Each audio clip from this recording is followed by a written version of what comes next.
কিছুদিন হলো আমরা নতুন বাসায় উঠেছি। ৯ তলা বাসার ৮ তলায় আমরা থাকি।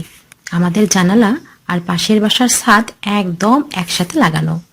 বাড়িঘর গোছাতে গোছাতে সেদিকে দেখবার সময় পাইনি, কিন্তু আমার বড় ছেলে ঠিকই পাশের ছাদে বান্ধবী বানিয়ে ফেলেছে।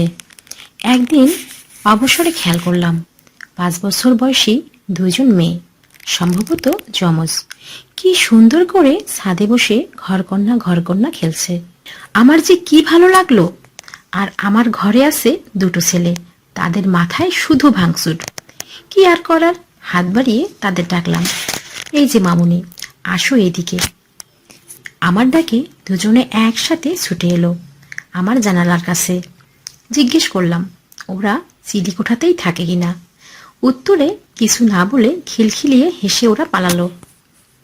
আমি আবার নিজের কাজে মন দিলাম। কন্যা সন্তান করুণাময় আমাকে দেয়নি, তাই কন্যা শিশুদের প্রতি আমার অন্যরকম দরদ কাজ করে সব সময়। এরপর থেকে মাঝে মাঝেই ওদের সাথে দেখা হতো, হয়তো দিনে কয়েকবার করে। আমার সাথে বেশ সখ্যতা গড়ে উঠল ওদের। ওদের জন্য পর্দা উঠিয়ে রাখি। আসলে ওদের দেখলেই কেমন যেন একটা শান্তি শান্তি লাগে।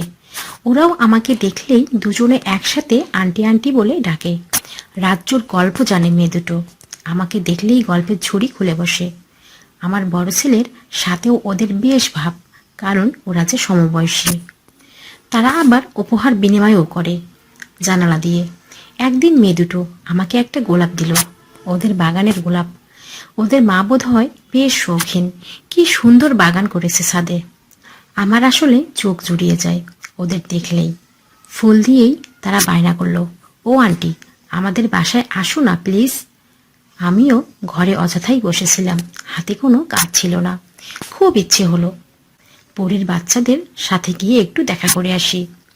ছেলে দুটোকে সাথে নিয়েই পাশের বাড়ি গেলাম। ওদের বাসার নিচের গেটে একজন বয়স্ক দারোয়ান বসে আছে। সালাম দিয়ে তাকে বললাম, চাচা, ছাদে যাব। চিলে কোঠায়? আমি পাশের ফ্ল্যাটেই থাকি। দারোয়ান চাচা বলল, তা মা, ছাদে কি কোনো কাজ আছে? আমি বললাম, না না, কোনো কাজ নেই, ঘরে অযথাই বসেছিলাম, তাই ভাবলাম চিলে কোঠার বাচ্চা দুটোকে দেখে আসি। আমাদের জানালা থেকে ওদের দেখা যায়। কি মিষ্টি দুটো মেয়ে, যমজ বোধ হয় ওরা, তাই না? এবার দারোয়ান চাচা যা বলল তাতে আমি আকাশ থেকে পড়লাম। আম্মা, আপনি কার কথা কইতেছেন?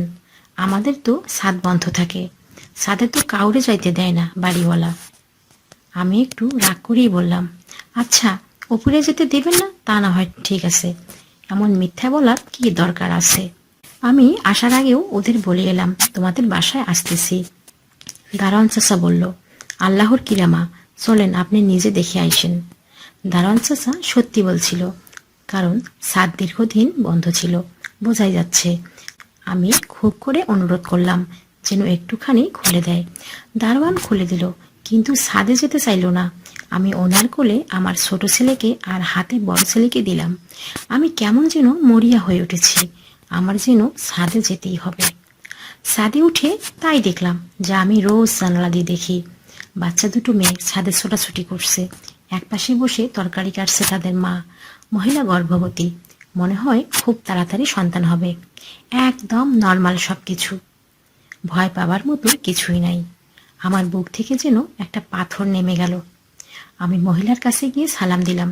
ততক্ষণে মেয়ে দুটো আন্টি আন্টি বলে দৌড়ে এসে আমার 2 হাতে 2 আঙ্গুল ধরে ফেলেছে। আমি বললাম, ভাবি, আমি ওই পাশের বিল্ডিংয়েই থাকি। আপনার বাচ্চারা মাশাআল্লাহ, রোজ গল্প করি ওদের সাথে। ভাবি, আপনার দুটো মেয়ে কি জমজ? খুব ভালো লাগে ওদের দেখলেই। ভাবি হাহা করে হেসে উঠল, কেমন যেন গা হিম করা হাসি। আমি প্রসঙ্গ বদলাতে চাইলাম, ভাবলাম দারোয়ানের কথাটা বলি। আচ্ছা, আপনাদের দারোয়ানটা এমন কেন? আমাকে বলে কি না ছাদে কেউ থাকে না, অদ্ভুত তো। কি বলেন ভাবি, দারোয়ান পাইলেন কোথায়? আমাদের বাসায় তো দারোয়ান নাই। এবার আমি খুব ভয় পেয়ে গেলাম। আমার বাচ্চা দুটোকে কার কাছে তাহলে রেখে আসলাম? আমি শুধু বললাম, ভাবি আজ যাই, পরে আবার আসবো, বলে তাড়াতাড়ি দৌড়ে সিঁড়ির কাছে চলে এলাম। এসে দেখি দারোয়ান চাচা আমার বাচ্চাকে কোলে নিয়ে সেখানে দাঁড়িয়ে আছে। দারোয়ান চাচা আমাকে দেখেই বলল, কি মা, এইবার বিশ্বাস হইল তো আমার কথা? কইছিলাম না ছাদে কেউ থাকে না, আপনি ভুলভাল দেখেছেন। আমি আর কথা বাড়ালাম না। আমার মাথায় শুধু একটাই চিন্তা, দ্রুত বাসায় যেতে হবে। কে ঠিক কে ভুল আমি জানি না, আমি শুধু জানি আমার বাচ্চারা এখানে নিরাপদ না। বাসায় চলে এলাম। পর্দা টেনে দিয়ে বাচ্চা দুটোকে বুকে নিয়ে চুপচাপ শুয়ে থাকলাম। মাথার মধ্যে অসংখ্য হিসাব নিকাশ চলছে। একবার মনে হলো সব ভুল, ওরা আমার সাথে মজা করছে, কিন্তু দারোয়ান আমার সামনেই ছাদের তালা খুলল। এটা কিভাবে সম্ভব? সাহস করে জানালা দিয়ে উকি দিলাম। দেখলাম বাচ্চা দুটো একসাথে বসে পড়ছে। সারা রাত ঘুমাতে পারলাম না। অদ্ভুত সব স্বপ্ন দেখলাম। ঠিক স্বপ্ন নয়, কেমন যেন বাস্তবের মতো। দুপুরের দিকে আমার পাশের ফ্ল্যাটে গেলাম। ওরা বেশ আন্তরিক, আমার বাচ্চা দুটোকে খুব আদর করে। ওখানে গিয়ে ভাবিকে বললাম, ভাবি দেখেন বাচ্চা দুটোকে কিউট না? ভাবি অবাক হয়ে জানালা দিয়ে তাকালেন, কিছু বললেন না। আমি আবার বললাম, কাল গিয়েছিলাম ওদের ওখানে, বাচ্চা দুটো এত আদরে, আমাকে দেখলেই এত সুন্দর করে ডাকে। দেখেন ভাবি, একদম পরীর বাচ্চার মতো মনে হয়। ভাবি এবার অবাক হয়ে বললেন, আপনার কি শরীর খারাপ ভাবি? কি বলছেন এসব? আমি বললাম, মানে আমার শরীর খারাপ হবে কেন? আমি আলহামদুলিল্লাহ ভালো আছি। ভাবি একটু অবাক হয়ে বললেন, আপনি কোন ছাদের কথা বলছেন? কোন বাচ্চা? আমি বললাম, এই যে জানালা দিয়ে দেখেন না, আমাদের বাড়ির সাথে লাগানো ওদের ছাদ। ওই যে বাচ্চা দুটো খেলছে, কি সুন্দর সবুজ ফ্রক পরেছে। এরা না সবসময় এরকমই জামা পরে।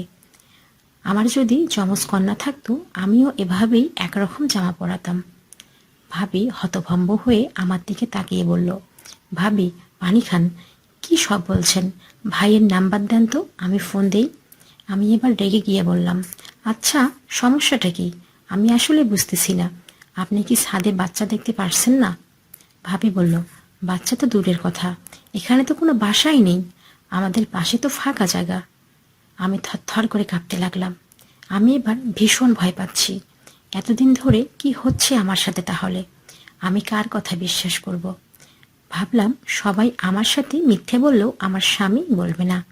ওকে এতদিন এসবের কিছুই বলিনি, আজ রাতে ওকে বলবো। রাতে যখন ঘুমাতে এলাম, জানালাটা খুলতে লাগলাম ওকে দেখাবো জন্য। ও বলে উঠল, এই জানালা খোলো না, মশা আসবে।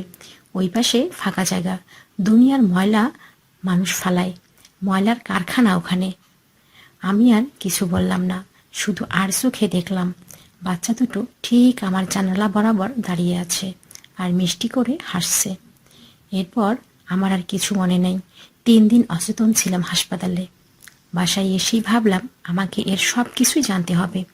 অদ্ভুতভাবে আমি এখনো 7তলা বিল্ডিংটা দেখছি, যদিও আমি জানি এটার অস্তিত্ব নেই। আমার বড় ছেলেও ঠিক এটাই দেখে, যদিও ওর কাছে খুব নর্মাল সব কিছু। ভয় পাওয়ার মতো বয়সে ও পৌঁছায়নি। হাসপাতাল থেকে আসার পর থেকেই ভাবছি এটার একটা সুরাহা করা দরকার। আশেপাশের মানুষের সাথে কথা বলবো ঠিক করলাম, আমার বাড়িওয়ালার সাথেও কথা বলা দরকার। কিন্তু আমার স্বামী কিছুতেই রাজি না। সে বাসা বদলাবার জন্য অস্থির হয়ে উঠল। আর আমি মনে মনে দৃঢ় প্রতিজ্ঞা করলাম, কিছুতেই এই রহস্য ভেদ না করে আমি এই বাসা ছাড়ব না। কথায় বলে না, মন দিয়ে চাইলে ঈশ্বরকেও পাওয়া যায়। আমি খুব করে চেয়েছিলাম, তাই একসময় জানতে পারলাম আমাদের বাসার পাশে একটা দোতলা বাড়ি ছিল অনেক আগে। সেখানে দোতলার চিলেকোঠায় থাকতো তারা। দুটো কন্যা তাদের আগেই ছিল। পরবর্তীতে আবার গর্ভবতী হলে জানা যায় এবারও কন্যা আসছে। তাদের নরপশু বাবা তাই গর্ভবতী স্ত্রী আর 2 কন্যাকে বিষ খাইয়ে মেরে ফেলে। তারপর লোকটা কি হলো তা কেউ জানে না। পরবর্তীতে বাড়িটা ভেঙে ফেলা হয়, কি কারণে তাও কেউ জানে না। এরপর সবকিছু স্বাভাবিকভাবেই চলতে লাগলো। আমি রোজ ওদের দেখি, গল্প করি, অনেক মায়ার বাঁধন। ভাবের শরীরের খোঁজ নেই। কমাস পর আমি নিজেও আবার গর্ভবতী হই। অদ্ভুতভাবে এরপর থেকে আমিও আর সবার মতোই আমার জানালা দিয়ে একটা ফাঁকা জায়গায় দেখি। শত চেষ্টা করেও ওদের আর দেখতে পাই না। বাড়িটাও আমার চোখের সামনে থেকে অদৃশ্য হয়ে যায়। আমার বড় পুত্রও তাদের আর দেখে না। আমাকে বলে, মামুনি ওরা কোথায় গেল? আমি শুধু হাসি, কিছু বলি না, কারণ আমি শুধু জানি ওরা কোথায়। আমার গর্ভে মাত্র 6 সপ্তাহের ভ্রূণ, কিন্তু আমি এখনই জানি আমি যমজ কন্যা সন্তানের মা হতে চলেছি।